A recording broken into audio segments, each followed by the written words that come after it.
अस्सलाम वालेकुम वरहमतुल्लाहि ताला बरकातुहू। भाइयों, आप लोगों को पता है कि नहीं पता, पर शायद पता होगा। जैसा कि आप जानते हैं कि ज्ञानवापी मस्जिद का केस काफ़ी दिनों से चल रहा है और वाराणसी कोर्ट के जज ने जो अभी 31 जनवरी को जो उन्होंने फ़ैसला सुनाया और ज्ञानवापी मस्जिद के तहखाने में हिंदू पक्ष को पूजा करने की अनुमति दे दी। मैं भी आपको 2-3-4 वीडियो दिखाऊंगा जो फ़ैसला आने के बाद पूजा शुरू कर दी गई है। पर उससे पहले फिर वही हुआ कि जो मुसलमानों का वोट लिए और भारत भर में मुसलमानों का जिनको वोट चाहिए और जो लीडर बने फिरते थे, उन्होंने किसी ने कुछ भी नहीं बोला। बड़े बड़े लीडर जो गैर मुस्लिम भी है उन्होंने भी नहीं बोला, और जो मुस्लिम थे उन्होंने भी नहीं बोला। हालांकि कलेजों में तो थोड़ा बहुत दर्द ज़रूर हुआ होगा। बोला किसने बोला? वही असदुद्दीन ओवैसी ने बोला और कुछ मशहूर उलमा इकराम ने बोला। भाइयों, मैं आपको 2-3 वीडियोस दिखाऊंगा, जिसमें से पहली वीडियोस आपकी स्क्रीन पर ये है, जिसके पक्ष में फैसला गया वो काफ़ी खुशी मना रहे। देखिए ये वीडियो।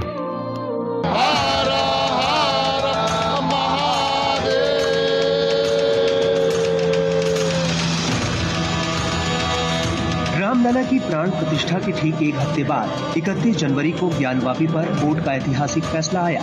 वाराणसी जिला कोर्ट ने हिंदू पक्ष को ज्ञानवापी परिसर में बने व्यास जी तहखाने में पूजा की इजाजत दे दी है। फैसले के बाद हिंदू पक्ष ने देर रात वहां पहुंचकर पूजा की। व्यास जी के तहखाने में 31 साल बाद पूजा हुई। अदालत के फैसले के कुछ ही घंटों के बाद सारे इंतजाम कर लिए गए। विश्वनाथ मंदिर के मुख्य पुजारी ओम प्रकाश मिश्रा और अयोध्या में रामलला के प्राण प्रतिष्ठा का शुभ मुहूर्त निकालने वाले गणेश्वर द्रविड़ ने पूजा कराई। इस दौरान वहां वाराणसी के कमिश्नर और डीएम मौजूद रहे। उनकी निगरानी में ही तहखाने में पूजा कराई गई। बता दें कि कोर्ट के फैसले के बाद ज्ञानवापी के बाहर सुरक्षा व्यवस्था कड़ी हो गई थी। पूरा परिसर छावनी में तब्दील है। काशी विश्वनाथ मंदिर में स्थित नंदी में सामने से बैरिकेडिंग का हिस्सा हटाया गया है। वाराणसी के जिलाधिकारी एस राजलिंगम ने ज्ञानवापी से निकलते वक्त कहा कि कोर्ट के ऑर्डर का पालन किया गया है और उसी के हिसाब से सब कुछ हो रहा है।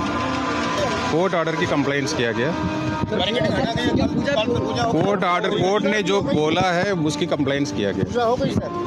और ये कुछ ख़ास वीडियोस और तस्वीर मस्जिद के तहखाने के अंदर पूजा करने की, देखिए।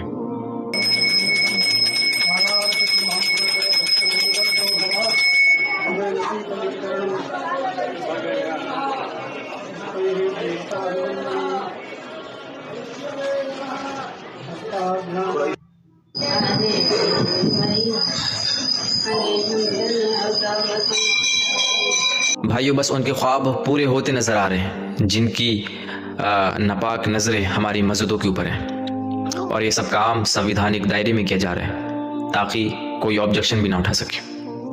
आपको पता नहीं होगा शायद, जिस दिन ये फैसला सुनाया गया उस दिन जज साहब का रिटायरमेंट वाला आखिरी दिन था। ये मैं नहीं, असदुद्दीन ओवैसी साहब बोल रहे हैं। और असदुद्दीन ओवैसी साहब ने क्या बोला, चलिए देखते हैं।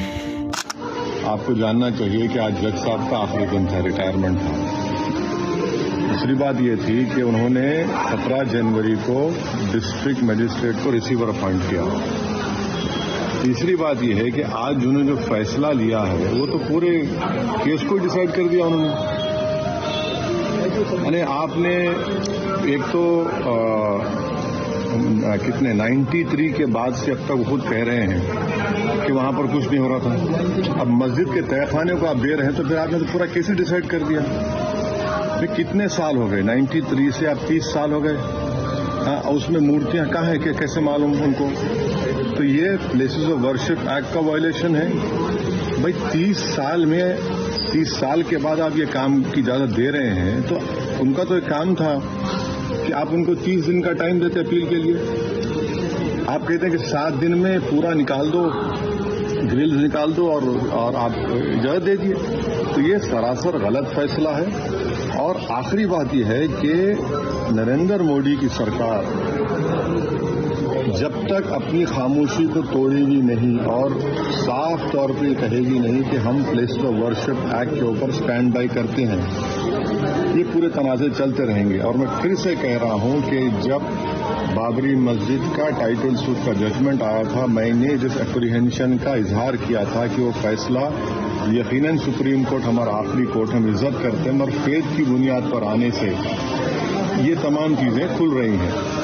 और उस सुप्रीम कोर्ट के फैसले में प्लेसेस ऑफ वर्शिप एक्ट को बेसिक स्ट्रक्चर का हिस्सा करार दिया गया था, तो फिर ये लोअर कोर्ट सुन क्यों नहीं रहे हैं और केंद्र सरकार क्यों नहीं बोल रही है? अब देखना ये है कि अब इंतजामिया कमेटी शायद इलाहाबाद हाईकोर्ट में अब इस जजमेंट गलत फैसले सर अपील करेगी।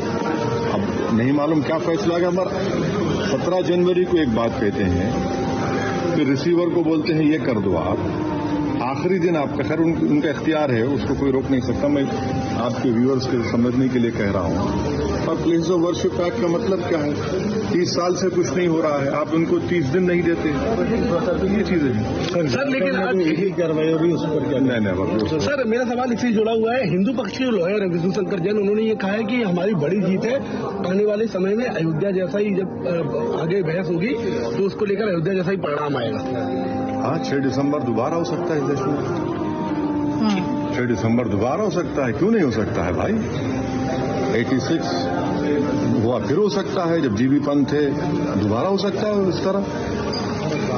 सर, में कोई शक नहीं कि ये दिन दोबारा हो सकता है, क्योंकि हिंदुस्तान में जो जालिम हैं उनकी खाली जो मस्जिदों पर जो बुरी नज़र है वो एक मस्जिदों पर नहीं है, बल्कि हिंदुस्तान में जितनी मस्जिदें हैं उनके ऊपर भी है।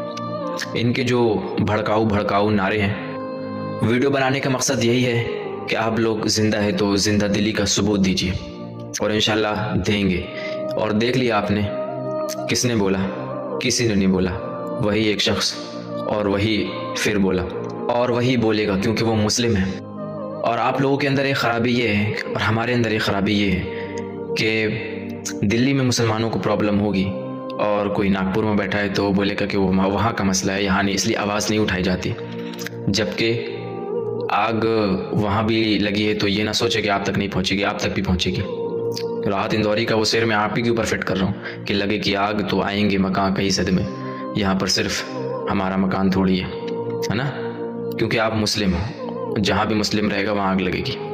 और इस अच्छे चेहरों में एक इमाम साहब ये हैं जो पत्रकार ने इनसे पूछा कि आप दे दीजिए ना मस्जिद, तो इन्होंने क्या अच्छा रिप्लाई दिया और क्या जवाब दिया, आइए ये वीडियो देखते हैं।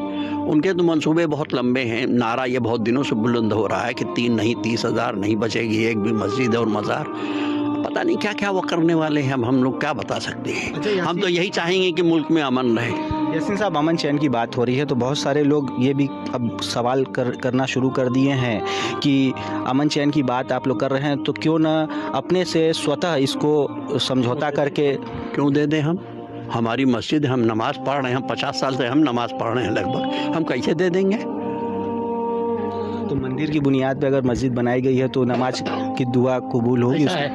हमारी दुआएं कबूल होंगी, इसके बारे में आप कैसे बताएंगे? दुआ तो अल्लाह कबूल करेगा कि नहीं करेगा वो जानेगा। मौलाना साहब ने क्या खूब कहा, इसमें कोई शक नहीं कि एक मुसलमान अपनी जान का सौदा तो कर लेगा पर मस्जिद का नहीं।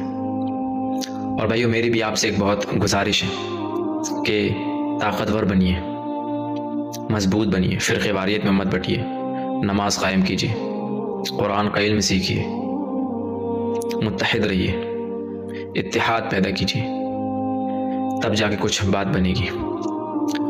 समझ रहे हैं आप? आपके पास वाकई ताकत नहीं है, कोई मुस्लिम लीडरशिप नहीं है इंडिया में, ताकत कायम कीजिए। और चैनल को अभी तक आपने सब्सक्राइब नहीं किया है तो सब्सक्राइब कर लें और बेल आइकन याद से प्रेस कर लें ताकि हमारी हर आने वाली वीडियो की नोटिफिकेशन आपको मिलती रहे। चलिए मिलते हैं दूसरे वीडियो में, तब तक के लिए अल्लाह हाफ़िज़।